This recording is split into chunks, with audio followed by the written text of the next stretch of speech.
വീണ്ടും ജീവനെടുത്ത വയനാട്ടിൽ കാട്ടാന ആക്രമണം. എരുമക്കൊല്ലി പൂളക്കുന്ന് കോളനിയിൽ അർമുഖനാണ് മരിച്ചത്. വിവരങ്ങളുമായി വയനാട്ടിൽ നിന്ന് അർജുൻ PS ചേരുന്നുണ്ട്. അർജുൻ, എപ്പോഴായിരുന്നു ആക്രമണം നടന്നത്? എന്തൊക്കെയാണ് വിശദവിവരങ്ങൾ?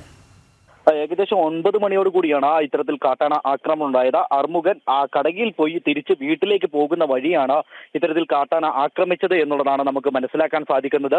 ഒരു കാടിന് തൊട്ടടുത്തുള്ള പ്രദേശം തന്നെയാണ്. മാത്രമല്ല തേയിലത്തോട്ടമാണ്. ആ തേയിലത്തോട്ടത്തിന്റെ ഉള്ളിലൂടെയാണ് ഈ വഴിയുള്ളത്. ആ വഴിയിലൂടെ പോകുമ്പോഴാണ് ഇരുട്ടായതുകൊണ്ട് തന്നെ കാട്ടാനയെ കണ്ടിട്ടുണ്ടാകില്ല. അങ്ങനെയായിരിക്കാം കാട്ടാന ആക്രമിച്ചത് എന്നുള്ളതാണ് പ്രധാനമായും നമുക്ക് കിട്ടുന്ന വിവരം. എരുമക്കൊല്ലി എന്ന് പറയുന്ന ആ തൊട്ടപ്പുറത്ത് പൂളക്കുന്ന കോളനിയാണ്. ആ കോളനിയിൽ ഉന്നതിയിലുള്ള ആളുകളാണ് അവിടെ താമസിക്കുന്നത്. അത്തരത്തിൽ വനവാസി വിഭാഗങ്ങളാണ്. അവനാണ് ഈ രാത്രിയിൽ കടയിൽ പോയി തിരിച്ചു വരുന്ന വഴിക്ക് അർമുഖൻ എന്ന് പറയുന്ന വ്യക്തി, അദ്ദേഹം ഒറ്റയ്ക്കാണ് വന്നത് എന്നുള്ളതാണ് നമുക്കിപ്പോൾ ലഭിക്കുന്ന സൂചന. അങ്ങനെ വരുമ്പോഴാണ് ഇത്തരത്തിൽ കാട്ടാനയുടെ മുമ്പിൽ പെറുകയും പിന്നീട് മരണത്തിന് കീഴടങ്ങുകയും ചെയ്യുന്നത്.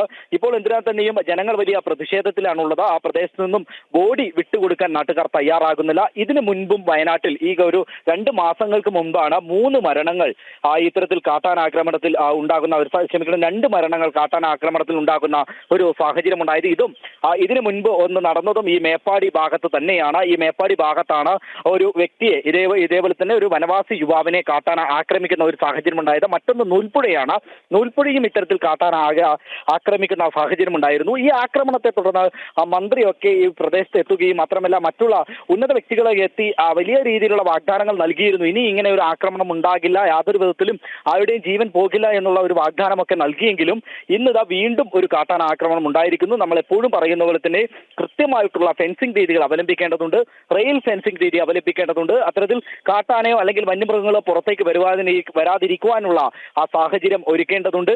മാത്രമല്ല കിടങ്ങുകൾ രൂപീകരിക്കേണ്ടതുണ്ട്. ഇതൊന്നും ഇപ്പോൾ നടക്കുന്നില്ല എന്നുള്ളതാണ് പ്രധാനമായിട്ടുള്ള ഒരു വസ്തുത എന്ന് പറയുന്നത്. കൃത്യമായി തന്നെ ഈ പ്രവർത്തികൾ നടക്കണം. വസ്തുനിഷ്ഠമായി തന്നെ രീതിയിൽ കാര്യങ്ങൾ കൈകാര്യം ചെയ്യണം, പഠിക്കണം.